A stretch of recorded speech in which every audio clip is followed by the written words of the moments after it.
Hello everyone, welcome back to Changfied YouTube channel, your trusted source for latest update across South Sudan and beyond.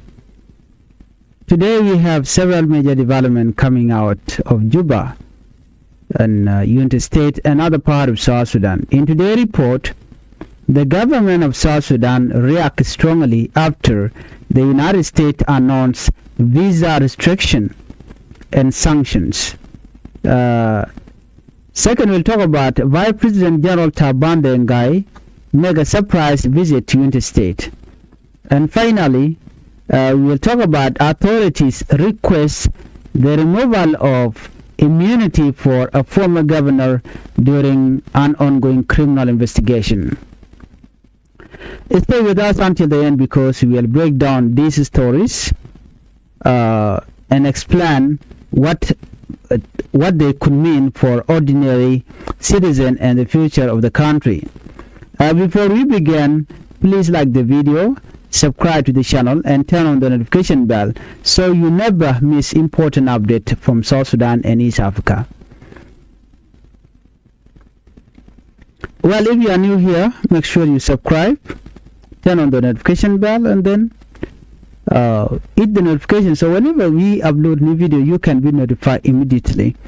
Let's begin our report with South Sudan reject US visa restriction and sanctioned.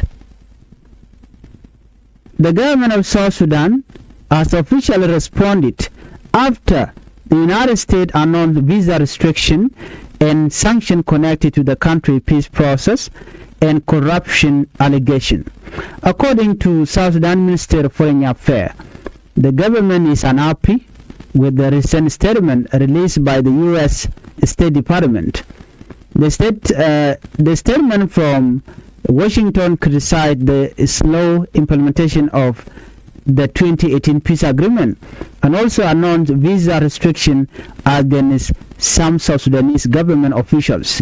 At the same time, the United States also announced sanctions against a company called Crawford Capital Limited. American authorities accused the company of taking money from South Sudan public treasury through a digital revenue collection system. Reports say the company is linked to politically connected people, including members connected to the president family. However, the U.S. government did not publicly mention the name of the officials facing visa restriction. Under American law, visa information is normally kept private unless further legal action is taken. Now, South Sudan Minister of Foreign Affairs say it received the American statement with what it called grave consent. The minister rejected the accusation and said the United States misunderstood the peace process in South Sudan. Government officials say international partners should work together with South Sudan in a positive and respectful way instead of increasing pressure. The ministry also denied corruption claim involving humanitarian aid money. Officials described the allegation as all accusation without strong evidence. Another important issue raised by the government was the impact of visa restriction on ordinary South Sudanese citizens.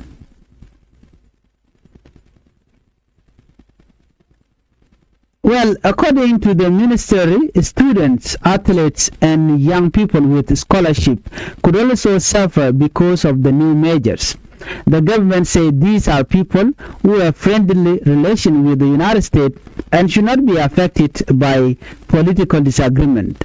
The ministry also defended recent military operation carried out by the South Sudan People Defense Forces, also known as the SSPDF. Officials say the military acted in self-defense after attack by opposition fighter and army youth group in northern Jonglei State between December 2025 and March 2026. The government rejected accusation of ethnic targeting and human rights abuses. According to officials, the army acted carefully and tried to protect civilians during military operation. They rejected that they attack Nuer community in Jonglei and Apanal.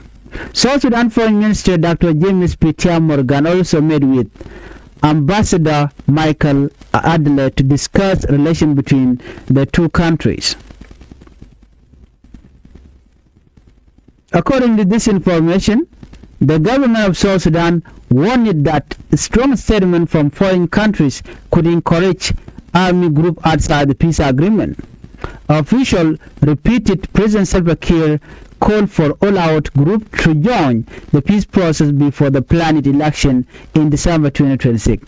Now, let us look deeper into this issue. The relationship between South Sudan and the United States has faced many challenges over the year. The United States played a major role in supporting South Sudan before independence in 2011. Many South Sudanese view America as a close friend during the struggle for independence.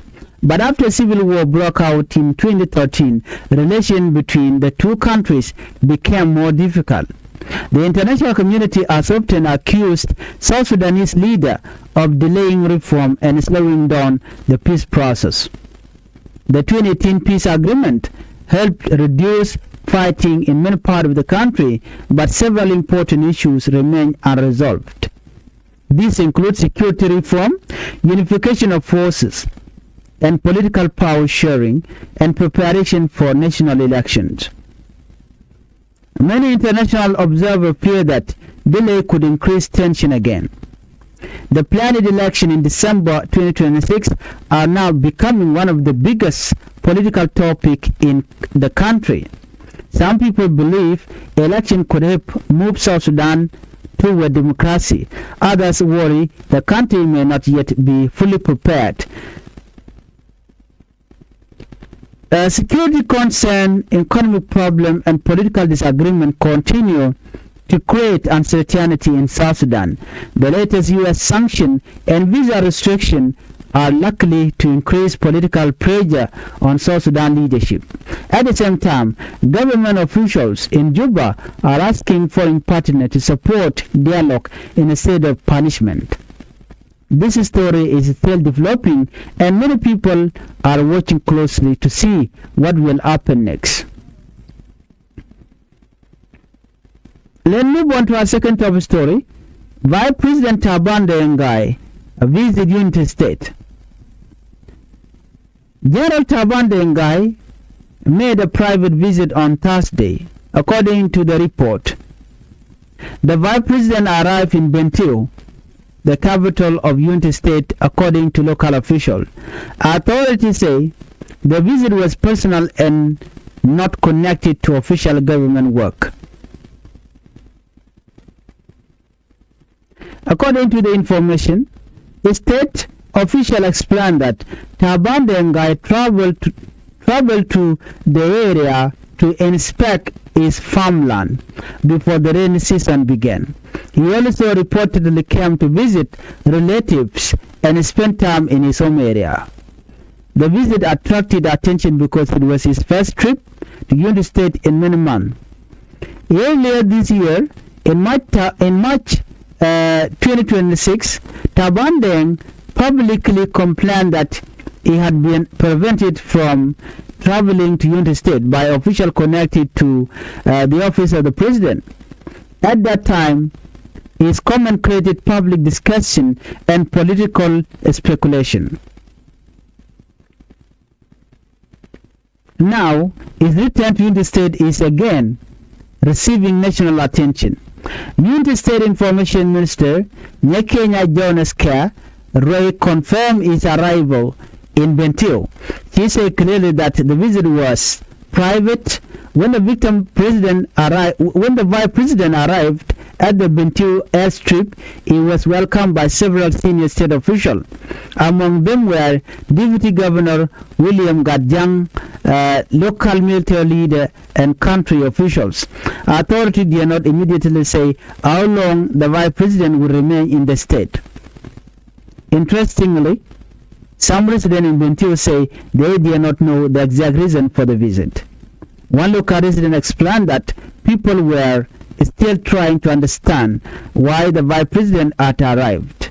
Taban Deng remains one of the most important political figures in South Sudan.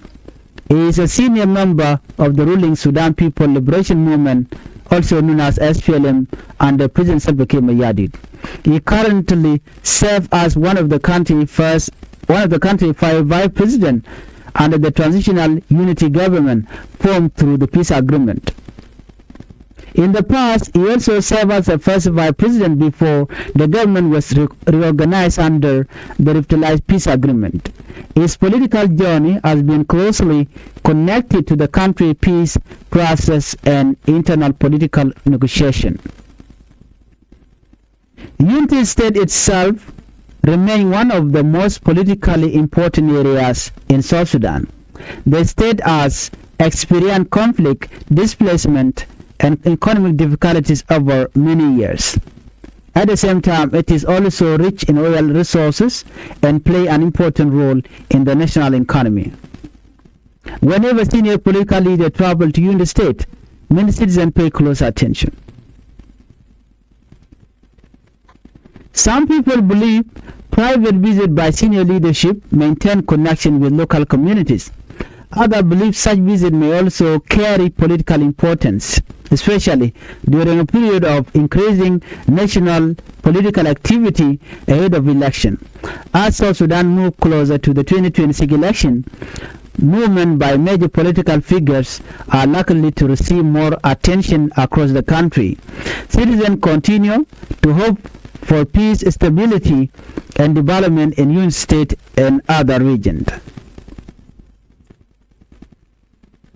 Let's move on to our third top story. Prosecutor requests removal of immunity for former governor of Unity State, Justice Riek Bim. Authorities in Central Equatoria State have requested the removal of legal immunity for former Unity State Governor Justice Riek Bim. The request is connected to an ongoing criminal investigation. According to official document, prosecutors asked military authorities to release and transfer the former governor for investigation at Northern Police Station in Juba. The request was made in a letter dated May 12, 2026. The letter was sent by Senior Public Prosecution Anthony Latlajor Kwetjal to the Director of Military Justice at SSPDF headquarters in Bilpam. The investigation is linked to criminal case number 25998 of 2025. The case involved allegations connected to theft and action carried out by several individuals together. Under South Sudan Penal Code, the law says that when several people work together to commit a crime, each person can be held legally responsible.